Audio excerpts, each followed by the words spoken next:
McAfee edge. चलिए heading डालिए, relationship between edge length of unit cell and radius of atom. Edge length of unit cell and radius of atom. सबसे पहले हमें देखना है simple cubic unit cell और primitive unit cell, S C C. तो primitive unit cell में atoms कहाँ पर रखे गए हैं? कॉर्नर्स पे रखे गए हैं। ठीक है, तो यहाँ पर देखिए पहला एक एजम्पशन ध्यान रखिएगा, पूरी सॉलिड स्टेट में हम लोग ये एजम्पशन यूज करेंगे कि हम लोग एटम्स को, यानी जो लैटिस पॉइंट है वहां पर जो एटम रखे गए हैं या मॉलिक्यूल या आयन, उनको हमने स्फेरिकल इन शेप एज्यूम किया हुआ है। ठीक है, तो अगर आप समझिए कि ये कॉर्नर पर एक एटम रखा गया है, इसका रेडियस कुछ आर था, और यहाँ पे दूसरा एटम रखा गया है, उसका भी रेडियस आर है। सारे एटम सेम साइज के हैं, सबका रेडियस आर है। तो जो एज लेंथ है क्यूब का दैट इज ए, और रेडियस ऑफ एटम आर है। तो अगर आप इस डायग्राम को ध्यान से देखेंगे तो आप यहां से कह सकते हैं कि a will be equal to what? Two r. ऐसा आप कह सकते हैं ना यहाँ से, two r is equal to a, edge length is equal to two r. This is for simple cubic unit cell. तो ये आपको स्ट्रेट याद रखना है, ये वैल्यू आपको सीधे स्ट्रेट याद रखना है। Edge length is equal to two r होता है for simple cubic unit cell. यहां पर एटम कहां पे हैं? कॉर्नर्स पे हैं, ये हैं कॉर्नर्स। तो एनी टू कॉर्नर्स हमने पिक कर लिए और उससे हमने ये रिलेशन फाइंड कर लिया with the help of geometry. इसके बाद दूसरा है हमारे पास body centred unit cell, BCC. तो बॉडी सेंटर्ड में एटम्स कहां पर होते हैं? सबसे पहले उसको, इसके स्ट्रक्चर को ऑब्जर्व करिए। एटम्स को किधर प्लेस किया गया है? Atoms are present at corner and body centre. ये है बॉडी सेंटर। ठीक है, एक बॉडी सेंटर पे एटम रखा है, उसके अलावा कॉर्नर पर है। ठीक है, तो यहाँ पर आपको अगर ज्योमेट्री का आप यूज करोगे तो you can calculate the length of this diagonal. Cube के डायगनल की लेंथ कितनी होती है? a√3। Length of diagonal of cube, body diagonal की लेंथ कितनी हो जाएगी? a√3। आप इसको ज्योमेट्री से चाहें तो डिराइव भी कर सकते हैं, a√3। और ये आपको याद रखना है, लेंथ ऑफ बॉडी डायगनल कितना होगा? Length of body diagonal, length of body diagonal कितना हो जाएगा? a√3, where a is edge length. ठीक है, अच्छा अब देखिए यहाँ पर कॉर्नर पर एक एटम रखा गया है, आप सिर्फ इस बॉडी डायगोनल को ऑब्जर्व करिए। कॉर्नर पे एक एटम है, यहाँ पे कॉर्नर पे एटम है, और यहाँ बॉडी सेंटर पर एक एटम है। ये पूरी लेंथ a√3 है। अब जरा यहाँ पर रेडियस के टर्म्स में देखते हैं, सारे एटम r रेडियस के हैं। तो ये हो गया कितना? r। ये यहाँ से यहाँ तक 2r, और ये वाला r। तो आपको क्या पता चला यहाँ से? यहाँ से आपको मिलेगा कि जो a√3 था, a√3 that is equals to what? r plus 2r plus r, that is 4r, है ना? तो हम लोग यहां से कह सकते हैं कि 2r इज इक्वल टू कितना हो जाएगा? a√3/2। 2r will be equals to a√3/2। ये जैसे मैंने आपके सामने लिखा है ना, आपको ये ऐसे ही याद रखना है। टू, जब भी मैं आपसे पूछूं कि बॉडी सेंटर क्यूब में रेडियस और एज लेंथ में क्या रिलेशन है, तो आपको आंसर ऐसे करना है, 2r is equal to a√3/2। 2r equals to a√3/2। किसी के पास कोई डाउट है इसमें? कोई भी कंफ्यूजन?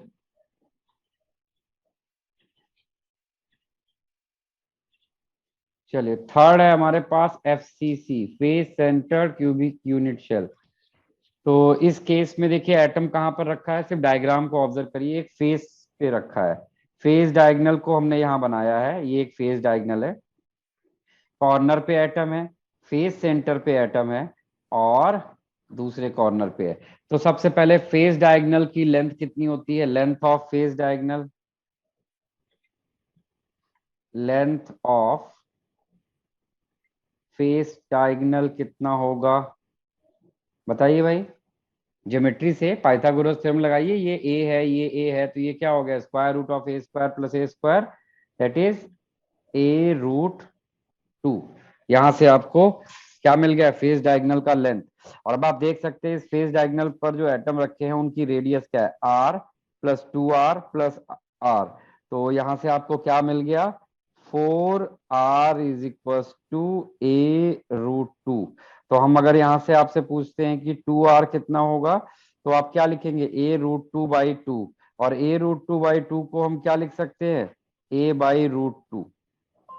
तो ये आपको याद रखना है for FCC, 2r is equal to a/√2। ये तीनों नोट कर लीजिए, SCC, BCC और FCC, ये तीनों यूनिट शेल में रेडियस और एज लेंथ का रिलेशन आपको नोट कर लेना है। इसका यूज आप आगे जाके बहुत जगह करने वाले हैं।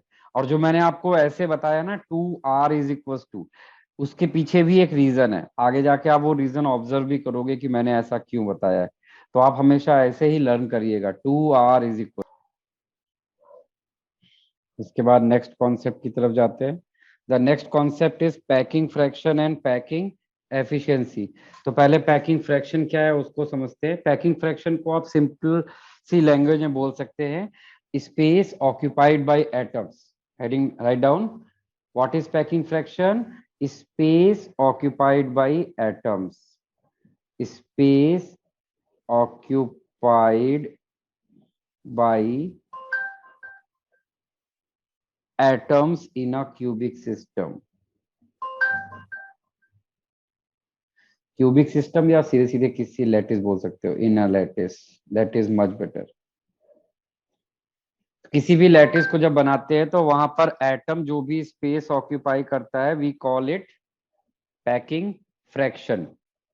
ठीक है, और अब उसी पैकिंग फ्रैक्शन को हमें कैलकुलेट करना है। तो पैकिंग फ्रैक्शन कैलकुलेट करने का आपके पास एक फॉर्मूला है, आप इस फॉर्मूले को नोट कर लीजिए। पैकिंग फ्रैक्शन मैं शॉर्ट में लिख रहा हूं, इसका फॉर्मूला होता है volume occupied by, volume occupied by effective atoms divide by total volume, total volume of जो भी आपने यूनिट शेल लिया है, वो किसी भी टाइप की यूनिट शेल हो सकती है, क्यूबिकल, हेक्सागोनल, रोम्बोहेड्रल, कैसा भी हो सकता है। ठीक है, तो आप इसी चीज को ऐसे भी लिख सकते थे। अगर आपको इफेक्टिव नंबर ऑफ एटम्स का वॉल्यूम निकालना है तो आप वहां पर क्या फाइंड कर लीजिए, जेड इफेक्टिव। और आप इसी चीज को ऐसे लिख सकते थे कि जो जेड इफेक्टिव है that is equals to what, volume of, volume of one atom. तो अगर आप एक एटम के वॉल्यूम को जेड इफेक्टिव से मल्टीप्लाई कर दोगे, you will get what, volume of effective number of atoms. और टोटल वॉल्यूम तो आपको पता ही है कैसे निकाला जाता है। ठीक है, तो बस यही फॉर्मूला है आपका पैकिंग फ्रैक्शन कैलकुलेट करने का। इसके बाद आता है पैकिंग एफिशिएंसी। तो देखिए, packing efficiency is nothing but percentage of space occupied by atom. Packing efficiency is percentage space occupied by atom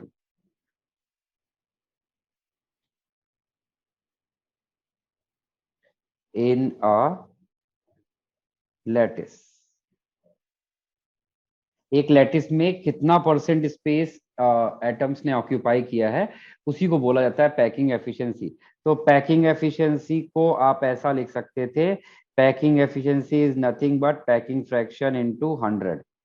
तो अगर आप पैकिंग फ्रैक्शन निकाल सकते हैं तो you can calculate packing efficiency also. Note कर लीजिए, फिर इसी का यूज करके आप आगे जाके सारा कैलकुलेशन करने वाले हैं। किसी को इसमें कहीं पर भी कुछ भी कंफ्यूजन हो रहा हो, कुछ भी डाउट है पूछिए। हम्म, नो डाउट। चलिए अब इसको यूज करते हैं। तो मैं आपको अलग अलग लैटिस दे रहा हूं, आपको उनका पैकिंग फ्रैक्शन निकाल के रखना है। सबसे पहले मैंने यहां पर लिया है एस सी सी, सिंपल क्यूबिक यूनिट शेल। ठीक है, तो सिंपल क्यूबिक यूनिट शेल का पैकिंग फ्रैक्शन आपको निकालना है। पैकिंग फ्रैक्शन, पैकिंग फ्रैक्शन क्या होता है? फिर से वापस वही फॉर्मूला आप लिख सकते हो, Z effective into volume of one atom. और ये हम लोग क्यूबिकल के लिए निकाल रहे हैं, तो क्यूब का वॉल्यूम कितना होता है? ए क्यूब। क्यूब के वॉल्यूम का फॉर्मूला क्या होता है? ए क्यूब। अच्छा, अब हमें निकालना है volume of one atom. Volume of one atom, तो हमने शुरू में ही बताया कि हम लोगों ने एटम को एज्यूम किया है they are spherical in shape. तो एक स्फीयर का वॉल्यूम क्या होता है? 4/3 पाई आर क्यूब। आपको पता है कि for simple cubic lattice 2r is equal to होता है a। ठीक है, और फॉर सिंपल क्यूबिक लैटिस के लिए जेड इफेक्टिव कितना होता है? 1। ये सारी इंफॉर्मेशन हमारे पास है। अब बस आपको क्या करना है, वहां पर वैल्यूज को पुट करिए। तो जैसे ही आप वैल्यूज को पुट करेंगे तो पैकिंग फ्रैक्शन आपको मिलेगा। जेड इफेक्टिव आपने रखा 1, यहाँ पर आएगा 4/3 पाई आर क्यूब। अब चाहो तो आप आर को ए में के टर्म्स में रख लो या ए को आर के टर्म्स में रख लो। मैं ए को आर के टर्म्स में रख ले रहा हूँ। ठीक है, तो मैंने क्या किया, ए की जगह पर रख दिया 2r और उसका क्यूब किया। तो इस पूरे को जब आप सॉल्व करोगे तो आपको यहाँ पर क्या दिखेगा? ये आर क्यूब और आर क्यूब कट जाएगा, यहाँ पे 2 का क्यूब बन जाएगा 8। ठीक है, और 8 को 4 से कट करोगे तो ये बन जाएगा 4 से 2 टाइम्स जाएगा। तो फाइनली आपको आएगा पैकिंग फ्रैक्शन कितना? पाई/6। पैकिंग फ्रैक्शन कितना मिलेगा आपको? पाई/6। इस पाई/6 को जब आप सॉल्व करोगे, पाई का वैल्यू क्या होता है? 3.14 या 22/7, जो भी आप रखना चाहो रख के सॉल्व करो। तो ये आपको मिलेगा 0.524। तो यहां से आपने देखा कि पैकिंग फ्रैक्शन आपको कितना आया? 0.524। तो यहाँ पर बताओ कि पैकिंग एफिशिएंसी कितनी आएगी? Packing efficiency, packing efficiency is packing fraction into 100। तो 0.524 इंटू 100 आपने किया तो आपको क्या मिलेगा? यहाँ पर 52.4% पैकिंग एफिशिएंसी आई। इससे क्या पता चला? इतना परसेंट स्पेस ऑक्यूपाइड है। इतना परसेंट स्पेस क्या है? ऑक्यूपाइड। तो अगर मैं आपसे यहाँ पर पूछ दूं कि percentage of unoccupied space, percentage of unoccupied space, percentage of unoccupied space क्या हो जाएगा? टोटल होता है 100%, उसमें से 52.4% आपका ऑक्यूपाइड है। तो कितना पार्ट वहां पर अभी भी खाली पड़ा हुआ है? 47.6%। इतना स्पेस अभी भी खाली है। तो किसी भी, जो अगर आप कभी आपसे कोई पूछे कि कोई सॉलिड कितना स्ट्रॉन्ग सॉलिड है, कितना अच्छा सॉलिड है, ये हम लोग किस बेसिस पे डिसाइड करते हैं? It is decided by packing efficiency. जितना हाई पैकिंग एफिशिएंसी होगा उतना बेस्ट सॉलिड होगा, उतना स्ट्रॉन्ग सॉलिड होगा। और जितना लो पैकिंग एफिशिएंसी होगी उतना वो पुअर सॉलिड है, उतनी उसकी स्ट्रेंथ कम होगी। तो ये पूरा आप एक बार अच्छे से नोट कर लीजिए अपने पास। किसी के पास कोई डाउट है सीसी के रिगार्डिंग? कोई भी कंफ्यूजन है तो पूछिए पहले। एनीवन? ठीक है, इसके बाद हम लोग आते हैं, नेक्स्ट इज बीसीसी। अब वो मैंने बॉल आपके साइड पे फेंक दी है, अब आपको कंप्लीट करना है। कंप्लीट, जैसे मैंने एससीसी आपको निकाल के दिखाया, आप लोग को बीसीसी एंड एफसीसी कैलकुलेट करके बताना है। मैं सिर्फ आपका आंसर मैच कराऊंगा। देखिए, जिसको नहीं आ रहा है मैं उसके लिए करता जा रहा हूँ, बाकी लोग अपना अपना सॉल्व करिए। तो मैं बीसीसी के लिए पैकिंग फ्रैक्शन डायरेक्टली निकाल रहा हूँ।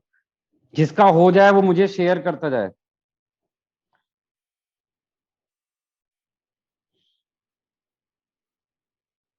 इसको आप राउंड ऑफ कर सकते हो काव्या, तो ये 68% आप लिख सकते हो। करेक्ट है, करेक्ट, बिल्कुल सही। तो यहां से आपका पैकिंग फ्रैक्शन आ जाएगा, पैकिंग फ्रैक्शन जेड इफेक्टिव होता है बीसीसी का 2 एंड 4/3 पाई आर क्यूब, और नीचे हमें पता है कि 2r इज इक्वल टू होता है a√3/2। तो ये ए क्यूब है, यहां से आप लिख सकते हैं for BCC 2r is equal to a√3/2।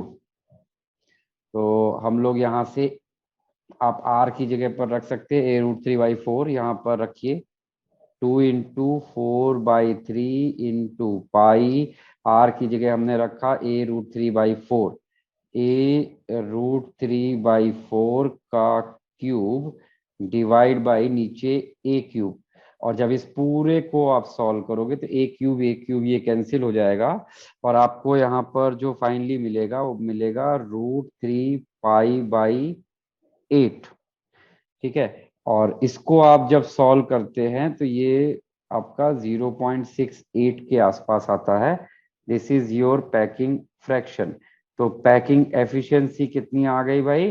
0.68 into 100, तो ये आपको आ जाएगा 68%। तो यानी इसका कितना पार्ट अनऑक्यूपाइड है? 32% इसके पास अनऑक्यूपाइड है। परसेंटेज एम्प्टी स्पेस कितना है? परसेंटेज ऑफ एम्प्टी स्पेस कितना हो जाएगा? 100 माइनस 68, दैट इज 32%। चलिए, तो ये मैंने आपको बताया है for FCC BCC. Same way में आपको फाइंड करना है फॉर एफसीसी।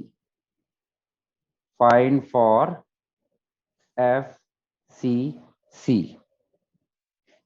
चलिए, तो इसको भी एक बार मैं लिख देता हूं, जिसको भी कम समझ में आया होगा वो लोग देख सकते हैं। Packing fraction is equal to हो जाएगा आपका जेड इफेक्टिव कितना होता है एफसीसी का 4 divide by multiplied by 4/3 pi r cube. R का वैल्यू कितना होता है for FCC? R is equal to होता है a/2√2। तो a/2√2 का whole cube divide by total volume is a cube. तो अब आप इसको पूरे को सॉल्व करिए। जब आप इस पूरे को सॉल्व करेंगे तो ये आपको मिलता है यहाँ पर π/3√2। ये कैसा मिलता है? π/3√2। और इसको जब आप सॉल्व करते हैं तो ये आपको आता है 0.7404। ठीक है, this is your packing fraction. और पैकिंग एफिशिएंसी क्या आ जाएगी? Packing efficiency will be 0.74 into 100 is equal to 74%। तो परसेंटेज ऑफ एम्प्टी स्पेस कितना आ जाएगा? एम्प्टी स्पेस आएगा 100 माइनस 74, दैट इज 26%। चलिए, ये जो भी आपका पैकिंग एफिशिएंसी वगैरह है ये आपको डिराइव करने को आता है इन योर बोर्ड एग्जामिनेशन, और कॉम्पिटिटिव एग्जाम में ये डायरेक्ट यूज करने को आता है। वहां पर डायरेक्ट क्वेश्चन आता है। अब क्वेश्चन कैसे? एक तो क्वेश्चन सीधा सीधा यही बनता है कि विच सॉलिड इज बेटर पैक्ड, या फिर कह सकते हो कि which is stronger solid, which is good solid. तो जिसका पैकिंग एफिशिएंसी सबसे हाई था वही सबसे गुड है। तो इन तीनों में बताइए एससीसी, बीसीसी और एफसीसी में कौन सबसे अच्छा सॉलिड है? इस एफसीसी ऐसा BCC, question is FCC BCC और सिंपल क्यूबिक में which is best solid structure? FCC. FCC is best, क्योंकि उसका पैकिंग एफिशिएंसी सबसे ज्यादा है, उसके अंदर एम्प्टी स्पेस सबसे कम है। जितना कम एम्प्टी स्पेस होगा उसका मतलब एटम उसमें ज्यादा स्पेस ऑक्यूपाई कर रहे हैं। एटम जितना ज्यादा स्पेस ऑक्यूपाई करेंगे वो सॉलिड उतना ही अच्छा पैक्ड है और स्ट्रांग है। चलिए, इसके बाद नेक्स्ट कॉन्सेप्ट है जो आपके बोर्ड के पेपर का बिल्कुल एक इंटीग्रल पार्ट होता है। मतलब बोर्ड में इस पे 100% एक क्वेश्चन आता है। It is enough of calculation based question, that is density. लिखिए, डेंसिटी।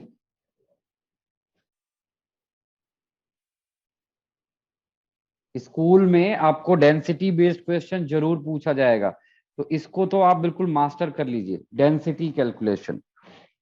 तो डेंसिटी को अगर आप मैथमेटिकली लिखेंगे तो कैसे लिख सकते हैं? डेंसिटी को आप लिखेंगे तो किस तरह से लिख सकते हैं? डेंसिटी इज इक्वल्स टू होता है मास अपॉन वॉल्यूम। ठीक है, डेंसिटी को आप लोग रो से रिप्रेजेंट कर सकते हैं, डी से रिप्रेजेंट कर सकते हैं, whatever you are using, both are correct. ठीक है, तो मैं तो डेंसिटी को डी से रिप्रेजेंट करता हूं, but you can also represent it by rho, both are correct. तो डेंसिटी इज इक्वल टू होता है mass of effective atoms, mass of effective atoms, effective atoms divide by, mass by क्या होता है नीचे, volume, volume of unit cell. ये भी mass of effective atom in unit cell होता है। तो यूनिट शेल में इफेक्टिव एटम्स का जो मास है वो आपको निकालना होता है। तो इसी चीज को आप ऐसे भी लिख सकते थे, Z effective into mass of one atom. आप इसको ऐसा भी तो लिख सकते थे ना, mass of one atom divide by volume of unit cell.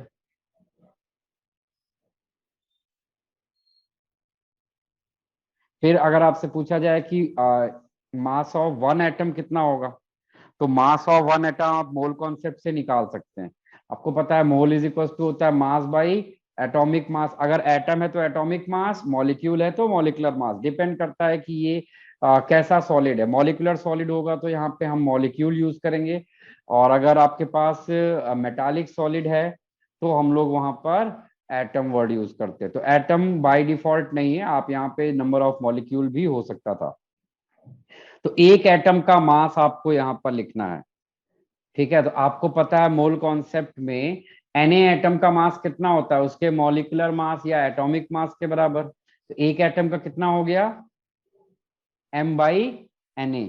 तो हम लोग यहाँ पर लिख सकते थे मास ऑफ वन एटम, ये मैंने मोल कॉन्सेप्ट से लिखा है, तो आप इसको मोल कॉन्सेप्ट से डिराइव करिए। क्या होगा, मॉलिक्यूलर मास, मॉलिक्यूलर मास, सही वर्ड मॉलिक्यूलर मास नहीं लिखते क्योंकि मैंने ऊपर एटम लिखा है ना। अगर हमने ऊपर एटम लिखा है तो use atomic mass, atomic mass divide by Avogadro number, divide by Avogadro number. तो आप एटॉमिक मास को मैंने कैपिटल एम बोला और एवोगैड्रो नंबर को मैंने Na से रिप्रेजेंट किया। या फिर आप इसको ऐसे भी लिख सकते थे N naught, both are same, कोई ऐसा इशू नहीं है इसमें। ठीक है, तो आपको डेंसिटी का फॉर्मूला देखिए अभी क्या मिलेगा। Density is equal to Z effective को हमने जेड लिख दिया, मॉलिक्यूलर मास और एटॉमिक मास हमने एम ले लिया, नीचे कितना आ गया एवोगैड्रो नंबर एन नॉट, और total volume of unit cell कितना होता है। यूनिट शेल हम लोग अगर क्यूबिकल टाइप का ले रहे हैं तो ए क्यूब, और अगर किसी और टाइप का है तो फिर उसका हमें वॉल्यूम कैलकुलेट करना होगा। तो इसको बॉक्स में डाल लीजिए और ये आप बाय हार्ट कर लीजिए क्योंकि ये आपको क्वेश्चंस में डायरेक्टली यूज करने को आएगा। डेंसिटी बेस्ड क्वेश्चंस बहुत आते हैं, बहुत क्या आते हैं मतलब 100% आते हैं। आपको कुछ भी सोचना ही नहीं है कि इस पे क्वेश्चन आएगा या नहीं आएगा, आएगा ही आएगा। अब इसके बाद नेक्स्ट कॉन्सेप्ट है आपका कोऑर्डिनेशन नंबर। आप हेडिंग ले सकते हैं यहाँ पर, कोऑर्डिनेशन नंबर, कोऑर्डिनेशन नंबर। सबसे पहले आपको ये समझना होगा कि what is coordination number. Coordination number of atom is what, number of neighbourhood atoms. उसके नेबरहुड में कितने एटम्स हैं जो इक्वी डिस्टेंस पोजीशन पे है, उन्हीं को बोला जाता है कोऑर्डिनेशन नंबर। तो neighbourhood touching atoms are known as coordination, coordination number. Write down, इसकी डेफिनेशन लिख लीजिए, फिर इसको हमें एक एक करके अभी फाइंड भी करना है। Number of atoms, number of atoms in a crystal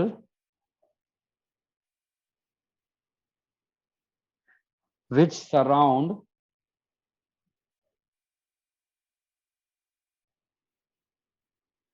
a particular atom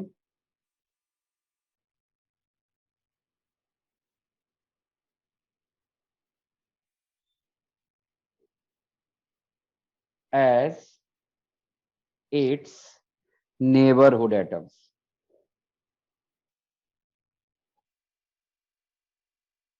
As its neighborhood atoms called coordination number.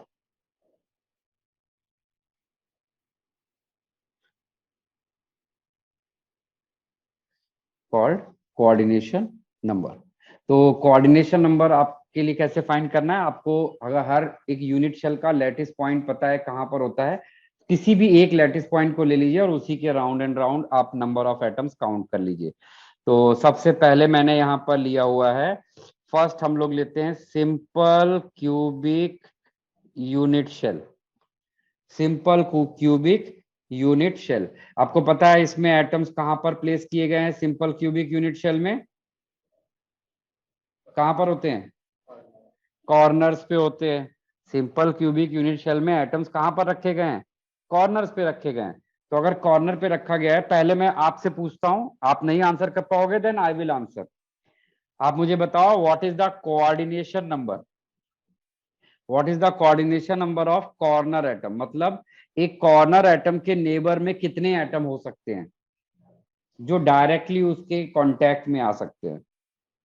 Sir 7। Wrong, wrong, wrong. चलो ठीक है, देखिए। नो, देखिए सामने स्क्रीन पे डायग्राम दिख रहा है आपको। हाँ देखिए सर। ये कोऑर्डिनेशन नंबर, मतलब ये है, समझ लो ये कॉर्नर है। इस कॉर्नर से कितने एटम इससे पास हो सकते हैं? देखिए मैं आपको एक मेथड बता रहा हूँ और एक आपको रियल टाइम भी आपको ऑब्जर्व करना चाहिए। शॉर्टकट तो ये है कि आपको पता है कि ये सारे एक दूसरे के 90 डिग्री के एंगल पे हैं। ये सब एक अगर एक्स एक्सिस है, एक वाई है और एक जेड है। आप ये जो क्यूब के अंदर देखते हैं, समझ लीजिए ये पॉजिटिव एक्स एक्सिस है। तो अगर ये प्लस एक्स है तो उसकी माइनस एक्स भी तो होगी। अगर ये प्लस वाई है तो उसकी माइनस वाई होगी, और ये प्लस जेड है तो उसकी माइनस जेड एक्सिस होगी। और हर एक्सिस के कॉर्नर पर देखिए क्या है, एटम्स है।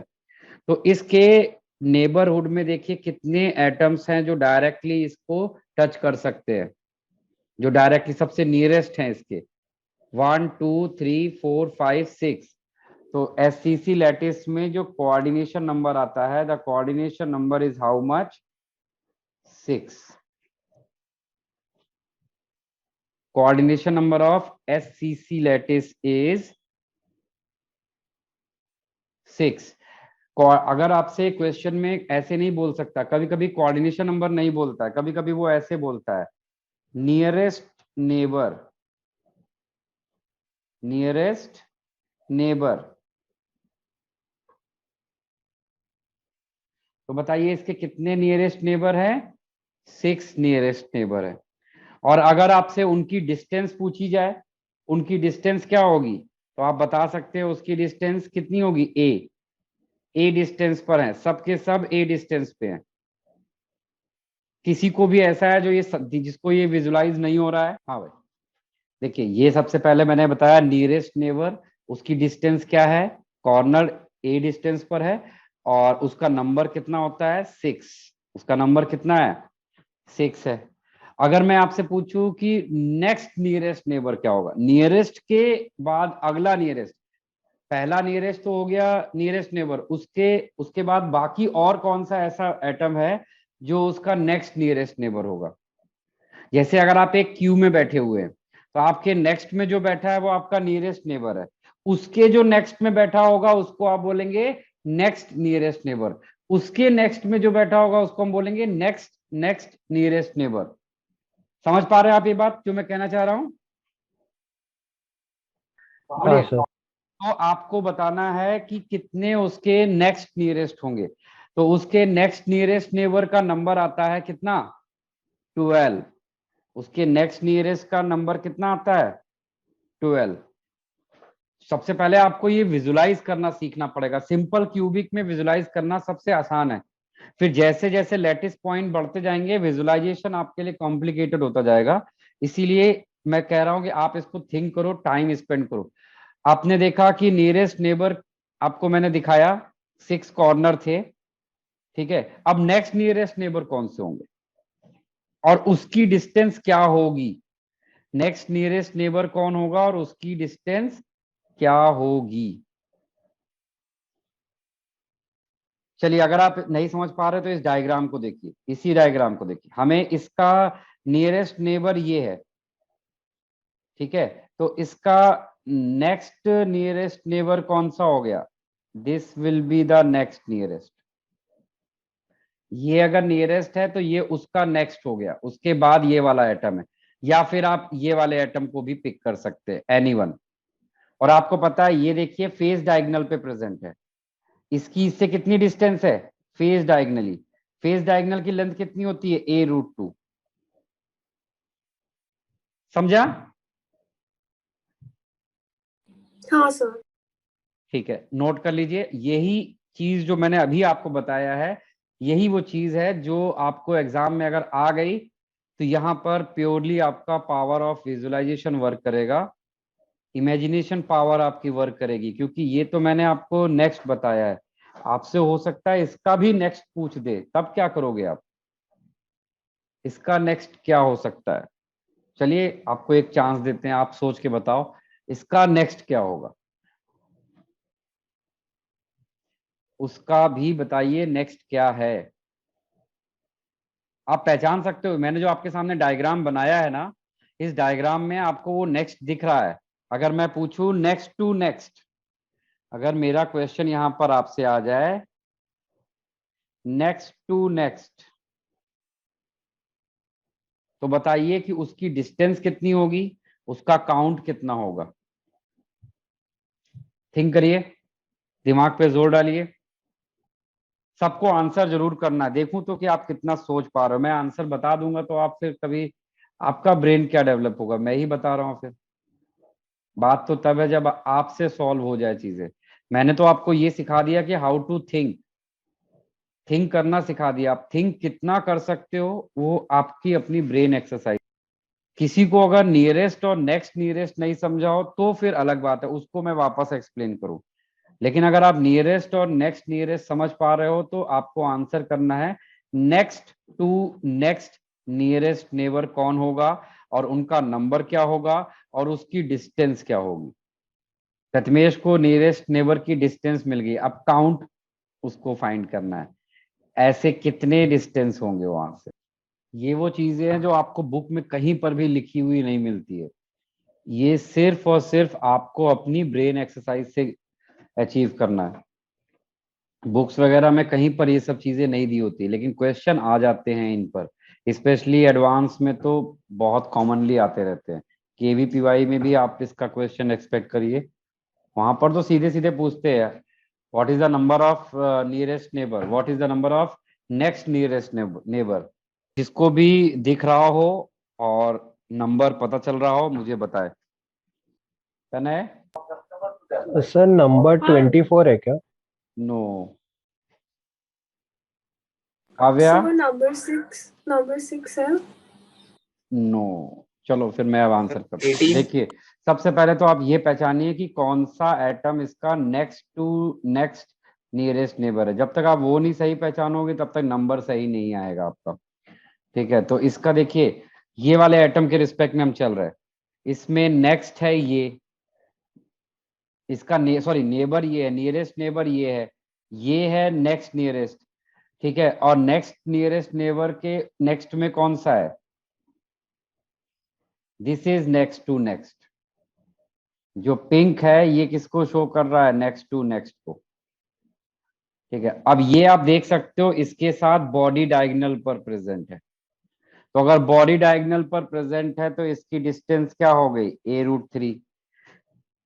ठीक है, अब आपको पता है कि एक पॉइंट से केवल एक ही बॉडी डायगोनल पास हो सकती है इन अ क्यूब, और एक कॉर्नर से कितने क्यूब पास होते हैं, 8 cube.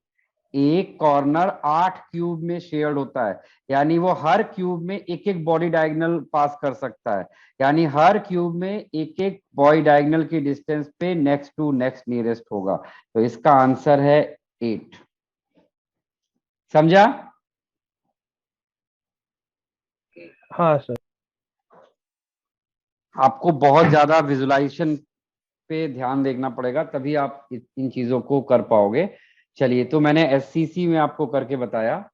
Same thing we can go for BCC also. तो नेक्स्ट हेडिंग डालिए बीसीसी, बॉडी सेंटर्ड में। बॉडी सेंटर्ड के लिए भी हम लोग चाहें तो यही वाला डायग्राम बना लेते हैं। यही वाला डायग्राम काफी अच्छा था, तो इसी को मैं वापस पिक कर ले रहा हूँ। यहाँ पे मैंने थोड़ा कलरिंग कर दिया है, इसी डायग्राम को मैं वापस पिक कर ले रहा हूँ। चलिए, तो बीसीसी में सबसे पहले तो आप नियरेस्ट नेबर तो आप फटाफट बता सकते थे। नियरेस्ट नेबर तो आपको ज्यादा परेशान नहीं करना चाहिए, वो तो आपका तुरंत आ जाना चाहिए। बताइए बीसीसी के नियरेस्ट नेबर कितने होंगे, कोऑर्डिनेशन नंबर और नियरेस्ट नेबर फॉर बीसीसी। बताइए भाई, बीसीसी में एटम कहां पर है, कॉर्नर पे है और बॉडी सेंटर। अब आप कौन से लैटिस पॉइंट से देखना पसंद करोगे, आप डिसाइड कर लो, इट्स अप टू यू। जिस भी लैटिस पॉइंट से आप डिसाइड करोगे मैं उसी से आपको एक्सप्लेन कर दूंगा। बताइए कौन से लैटिस पॉइंट से मैं बताऊं, बॉडी सेंटर से या फिर कॉर्नर से? Sir body centre. चलिए, तो बॉडी सेंटर। तो अगर आप बीसीसी में बॉडी सेंटर देखेंगे तो उसमें एटम कहाँ कहाँ पे हैं, कॉर्नर पे और बॉडी सेंटर पे। तो एक बॉडी सेंटर के नियरेस्ट क्या होते हैं, कॉर्नर्स होते हैं। कितने कॉर्नर होते हैं एक क्यूब के अंदर, 8 कॉर्नर। तो जो बॉडी सेंटर पे रखा हुआ एटम है वो कितने कॉर्नर्स के साथ में सराउंडेड है, 8। तो वही उसके नियरेस्ट नेबर हो जाएंगे, वही क्या हो जाएंगे, उसके नियरेस्ट नेबर। उसी को आप बोल सकते हैं कोऑर्डिनेशन नंबर ऑफ बीसीसी। चलिए, ये तो नियरेस्ट नेबर तो काफी आसानी से आ गया। अब आपको बताना है नेक्स्ट नियरेस्ट नेबर। तो नेक्स्ट नियरेस्ट नेबर सोचिए क्या होगा, बताइए भाई, नेक्स्ट नियरेस्ट नेबर क्या होगा और उसकी डिस्टेंस क्या होगी उस पर्टिकुलर एटम से जिसका आपने नेक्स्ट नियरेस्ट देखा है। हम लोग किसका नेक्स्ट नियरेस्ट देख रहे हैं ये आपको एकदम क्लियर होना चाहिए। हम लोग बॉडी सेंटर का नेक्स्ट नियरेस्ट देख रहे हैं। तो बॉडी सेंटर का नियरेस्ट था कॉर्नर, कॉर्नर का नेक्स्ट नियरेस्ट बताओ क्या बना, आपको नेक्स्ट नियरेस्ट बताना है। अरे भाई आपका देखिए, ये इसका नियरेस्ट है, ये कोई कुछ कह रहा है, ये नियरेस्ट है। ठीक है, अब आपको बताना है इसका नेक्स्ट नियरेस्ट। तो हमेशा नेक्स्ट नियरेस्ट क्या होता है, आप जिसके बगल में आप है वो नियरेस्ट, आप उसके बगल वाला जो उसके नेक्स्ट वाला है उसको बोलते हैं नेक्स्ट नियरेस्ट। तो इसके नेक्स्ट में कौन है, इसके नेक्स्ट में बताइए कौन है, 6। इसके नेक्स्ट में ये 6 कॉर्नर हैं, इसके नेक्स्ट में क्या होंगे, इसका नियरेस्ट ये है। अब इसका नेक्स्ट हमें फाइंड करना, अभी हमने ऊपर फाइंड किया, आप भूल गए इतनी जल्दी। यहाँ पे हमने फाइंड किया था कि कॉर्नर का नेक्स्ट कितना होता है, 6 होते हैं। कॉर्नर के नेक्स्ट कितने कॉर्नर नियरेस्ट नेबर होते हैं, 6। तो कॉर्न ये है इसका नियरेस्ट, और उसका नेक्स्ट कौन होगा, कितने होंगे, 1 2 3 4 5 6 कॉर्नर्स होंगे। आंसर है टोटल 6 कॉर्नर। और उनकी डिस्टेंस कितनी होगी, डिस्टेंस आप कैलकुलेट करिए कितनी हो सकती है। उनकी डिस्टेंस लिख लीजिए, distance will be a distance पर होंगे वो। ज्योमेट्रिकली फाइंड करना पड़ेगा तुम्हें वहां पे उसको, इसीलिए मैंने वो फाइंड करने को नहीं बोला, नंबर आप एटलीस्ट फाइंड कर लो। थर्ड आपको बताना है नेक्स्ट टू नेक्स्ट कितना काउंट आएगा, सोचिए। इस कॉर्नर से कितने कॉर्नर टच करेंगे, 6 कॉर्नर, 6। हाँ, जिसके रिस्पेक्ट में आप देख रहे हो ना, आप इसके लिए हमने ये नेबर बनाया तो किसी एक के लिए आप फाइंड कर लोगे, वही उसका नेक्स्ट हो जाएगा। किसी एक ही डायरेक्शन पे आप नेक्स्ट निकालोगे, आप ऑल डायरेक्शन में नहीं देखोगे। मैं समझ रहा हूँ तुमने वो ऐसे सोचा है कि इधर 6 है तो टोटल 8 साइड से 8 क्रॉस 6 848, ऐसे नहीं देखना है। नेवर किसी एक साइड पे देखना है। किसी एक को फिक्स कर लो और किसी एक डायरेक्शन को फिक्स कर लो और उधर नेबर फाइंड करना है। जो ऊपर वाले का नेक्स्ट है वो सेम रहेगा ना, नेक्स्ट टू बीसीसी का? हाँ तो वही आपको बताना है अभी ना, आंसर तो करो उसको। सर फिर डिस्टेंस √2 ही होगा और नंबर ऑफ नेबर्स 12। इसका आंसर करेक्ट जो है वो है 12। इसका करेक्ट आंसर 12 और इसका डिस्टेंस है a√2। आपको देखिए फर्स्ट वाला और नेक्स्ट वाला ये दो मस्ट है, आपको अच्छे से दिखना। वर्स्ट केस है कि आपसे नेक्स्ट टू नेक्स्ट या नेक्स्ट नेक्स्ट नेक्स्ट ऐसे पूछा जाए, बट ये फर्स्ट टू तक तो आपको थिंक कर लेना चाहिए। इसके बाद है हमारा नेक्स्ट है FCC। सबसे टेढ़ा तो यही होता है क्योंकि इसमें लैटिस पॉइंट बढ़ जाते हैं, इसमें थिंक करने में थोड़ी सी दिक्कत आती है। पहले आप अपनी तरफ से सोचो इसके कितने नियरेस्ट नेबर हो सकते हैं, फिर मैं अपनी तरफ से बताऊं। How many nearest neighbour possible?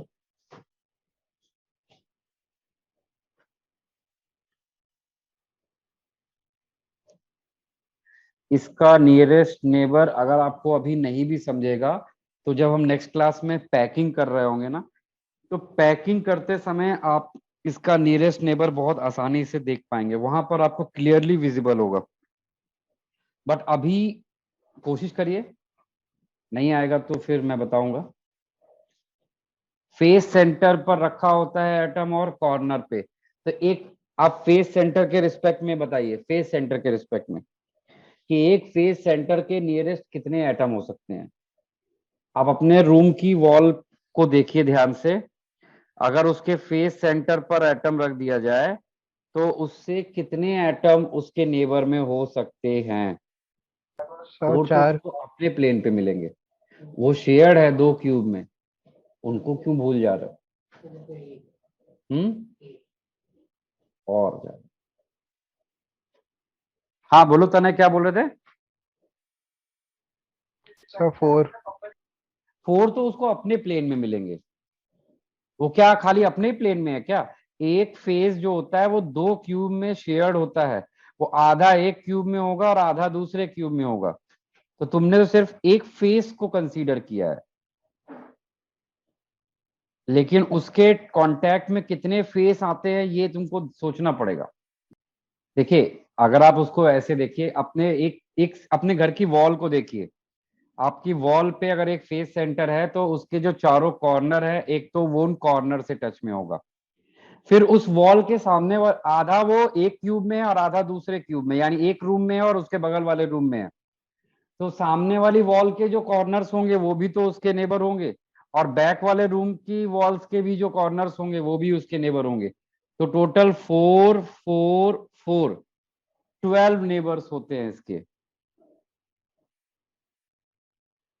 It has total 12 corners. It has total 12 corners. तो इसके पास टोटल 12 नेबर हैं।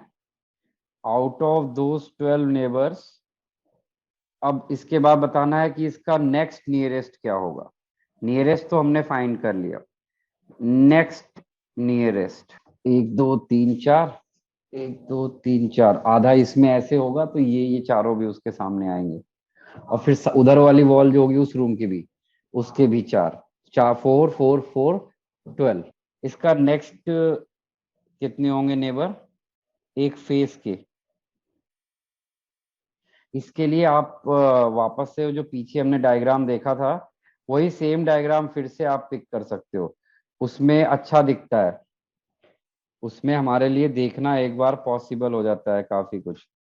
मैं वापस से वो डायग्राम यहाँ पे रख देता हूँ। अभी थिंक करो कि जो फेस का सेंटर था, कोई भी एक फेस पकड़ लो, समझो कि ये वाला फेस सेंटर है, कोई भी एक फेस पिक कर लीजिए।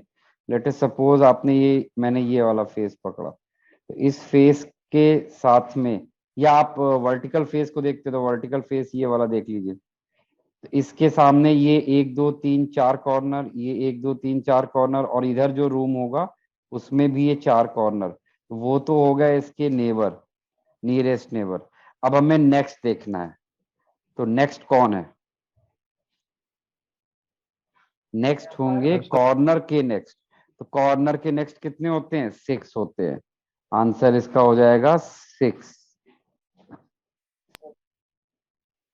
नेक्स्ट हो जाएंगे आपके कॉर्नर के नेक्स्ट, और उनकी डिस्टेंस कितनी हो गई? Distance will be a, distance will be a. चलिए इसको इतना ही रखते हैं। तो ये हमने क्या देखा? कोऑर्डिनेशन नंबर और उनकी डिस्टेंस देखना। आपको ये सब काउंट करने को इन पे बेस्ड क्वेश्चंस आ जाते हैं। ठीक है, चलिए थोड़े से इनके न्यूमेरिकल्स कर लेते हैं, फिर उसके बाद आगे बढ़ेंगे। पहले इनके थोड़े से न्यूमेरिकल्स कंप्लीट कर ले। पहले तो स्कूल लेवल के कुछ क्वेश्चंस करेंगे, जो बिल्कुल जैसे स्कूल में आपके आते हैं वैसे क्वेश्चंस। क्वेश्चन है, sodium has BCC structure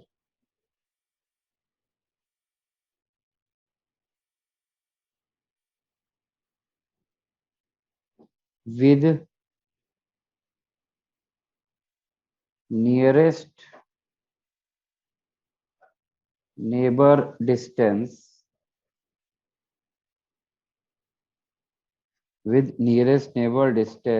of 365.9 picometer. Calculate density. Calculate density. Sodium का एटॉमिक मास तो आपको पता ही होता है। चलिए करिए डेंसिटी कैलकुलेट।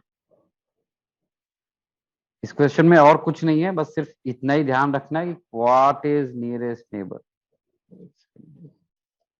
आप डेंसिटी ग्राम पर मिलीमीटर क्यूब में निकालेंगे या ग्राम पर सेंटीमीटर क्यूब में, वो आप वहां मेंशन जरूर करिएगा। और आप एग्जाम में ऑप्शन को भी देख सकते हैं कि ऑप्शन किस में बोल रहा है। लेकिन अगर आपसे पूछा जाए कि बाय डिफॉल्ट हमें क्या सोचना चाहिए, तो बाय डिफॉल्ट हम लोग हमेशा डेंसिटी को ग्राम पर सेंटीमीटर क्यूब में कैलकुलेट करते हैं। This is by default. चलो ये मैं कर, किसी का आया आंसर इसका? देखिए हमें नियरेस्ट नेबर डिस्टेंस जो है वो कितना दिया गया है? a√3/2। हमें ये वैल्यू इतनी दी गई है। तो a√3/2 का वैल्यू आपको कितना दिया गया है? 365.9 पिकोमीटर। तो यहां से हम लोग एज लेंथ निकाल सकते हैं। 365.9 इंटू 2/√3। √3 को हम लोग लिख सकते हैं 1.732। ये तो आपको मैथमेटिक्स में भी इतना आपने पढ़ा हुआ है। तो इसको आपको सॉल्व करना हो, मेरे पास सॉल्व है तो मैं आपको डायरेक्ट वैल्यू बता देता हूँ। 422.5 पिकोमीटर। अभी ये सब पिकोमीटर में है, ठीक है। अब मैं इसको सेंटीमीटर में कन्वर्ट करूंगा तो ये कितना हो जाएगा?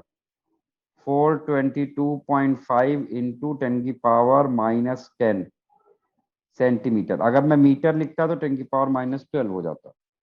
तो ए हमें मिल गया है। अब बस आप डेंसिटी निकालिए। तो density is equal to, formula क्या होता है?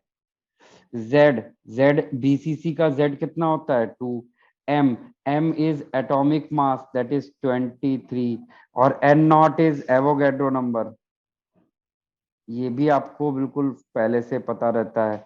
इंटू ए क्यूब, ए ये दिया हुआ है। तो सबसे बस कैलकुलेटिव पार्ट जो है वो यही वाला है, इंटू 10⁻⁻10 का होल क्यूब। इसको आप जब पूरा सॉल्व करते हो, तो हमने इसको देखो सेंटीमीटर में कन्वर्ट कर लिया, इसलिए हमारा आंसर ग्राम पर सीसी में आएगा। तो इसको सॉल्व करके आता है 1.51 ग्राम पर सीसी। तो तुम बताओ कि तुमने क्या यही सारी वैल्यूज रखी या कुछ तुमने चेंज किया था? सर मेरे को ए का वैल्यू अलग आया था, तो कैलकुलेशन एरर। ठीक है, चलिए नेक्स्ट क्वेश्चन। इन क्वेश्चंस को ट्राई करिए।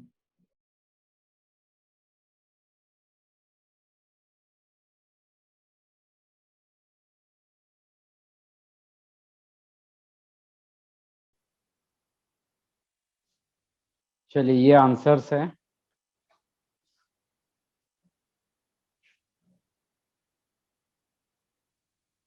इसमें दो आंसर होंगे 7th क्वेश्चन में, एक तो ये होगा और दूसरा रेडियस आएगा 219.17 पिकोमीटर। ठीक है, ऑल करेक्ट कर दिया। गुड। चलिए इसके बाद मुझे लीन मोड एक्सरसाइज में जाना था। देखो इस बार जेई 2021 का एक क्वेश्चन है, वो आपको सॉल्व भी करने की जरूरत नहीं, ओरल आप कर सकते हो। The question is the coordination number of an atom in a BCC structure. BCC में कोऑर्डिनेशन नंबर कितना होगा? आंसर है 8। तो आपको इसको पेन भी चलाने की जरूरत नहीं थी। फिर दूसरा एक क्वेश्चन, वो भी 2020 का ही है, वो भी बहुत सिंपल सा है। डिस्टेंस पे अभी जो आपने सॉल्व किया है बिल्कुल वही क्वेश्चन है कि फेस एफसीसी लैटिस है और एज लेंथ ए है और आपको नियरेस्ट नेबर बताना है। सर आप एक बार 6th वाला सॉल्व कर सकते हो? हाँ भाई, 6th क्वेश्चन मुझे बताना था। Compound made up of element A and B crystallises in a cubic structure. Cubic जब भी बोला जाता है तो कुछ भी नहीं लिखा है, तो इसका मतलब वो एफसीसी है। तो atom A are present at the corner as well as face centre and B atoms are present at edge centres as well as body centre. ठीक है, ये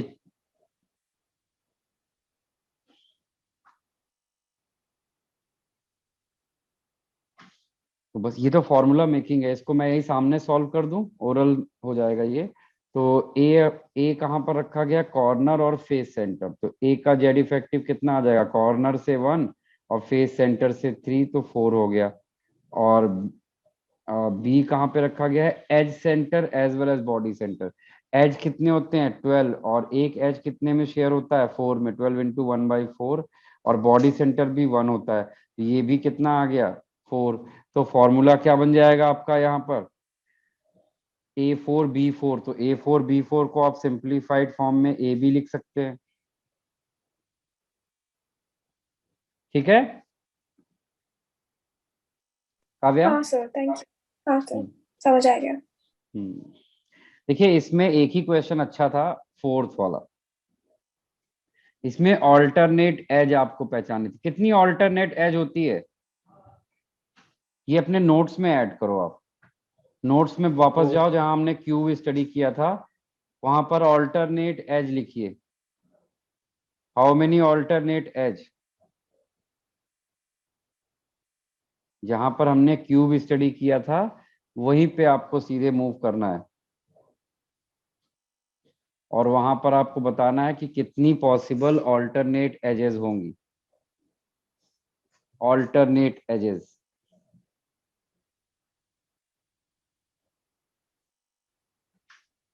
ऑल्टरनेट। किसी को मिला ऑल्टरनेट एज कितना होगा एक क्यूब के अंदर? सर 8 नहीं, wrong. 4 sir. Correct answer is 4।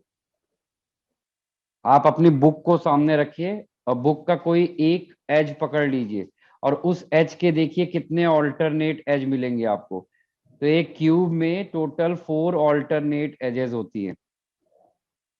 तो ये काफी अच्छी इंफॉर्मेशन है, इसको भी आप कहीं पर जहां पे आपने ये सारा क्यूब वाला लिखा था वहीं पर इसको भी लिखिए। ठीक है, चलिए मैं लीन मोड के क्वेश्चंस देख रहा था। हाँ, कि कौन कौन से ऐसी चीजें हैं जो मुझे कुछ बताना है आपको जितना आपने अभी तक पढ़ा है। नेक्स्ट क्लास में हम लोग पैकिंग करेंगे, पैकिंग पैकिंग। और फिर नेक्स्ट उसके नेक्स्ट क्लास में आयनिक कंपाउंड्स, फिर डिफेक्ट्स चैप्टर। डिफेक्ट्स के बाद सिर्फ इलेक्ट्रिकल और मैग्नेटिक प्रॉपर्टी रह जाती है सॉलिड्स की।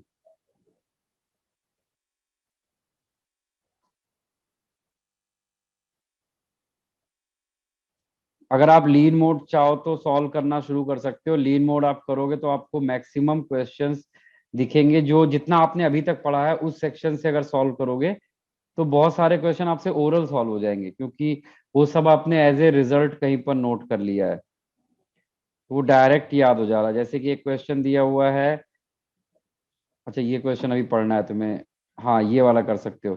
कॉपर क्रिस्टलाइजेज इन एफसीसी लैटिस, एफसीसी, और उसका एज लेंथ दिया है 361 पिकोमीटर और रेडियस पूछा है।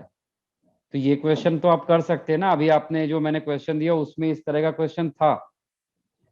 बताइए कर सकते हैं कि नहीं ये वाला क्वेश्चन? आपको एज लेंथ दिया है और रेडियस पूछ रहा है इन एफसीसी। आपको पता है 2r इज इक्वल टू होता है a/√2।